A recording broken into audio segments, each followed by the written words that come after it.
ఏ మగాడైనా సరే ఒకటే చెప్తున్నా, కట్నం అనేది నీ డబ్బులు కాదు, వాళ్ళ నాన్న కష్టార్జితం. వాళ్ళ నాన్న కష్టార్జితం తీసుకొచ్చి నువ్వు ఊరేగడం ఏంటి? నువ్వు పెళ్లి చేసుకో. అంతగా డబ్బు లేనాడు పెళ్లి మానుకో, ఆడంబరాలు మానుకో. దమ్ బిర్యానీ పెట్టాలనుకున్నావా? మానే, పులిహోర పెట్టు, లేదా పిండా కూడి పెట్టు. అడిగేది ఎవడరా నిన్ను? పెళ్లికొచ్చిన ఎవరు నీ ₹1,00,00,000 ఇచ్చేసి వెళ్తాడా?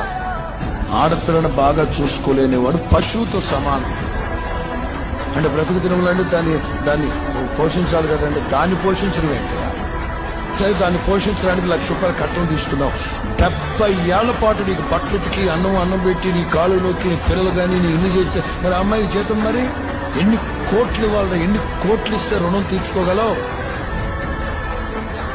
మగాడు ఆలోచించాలి సమాజం.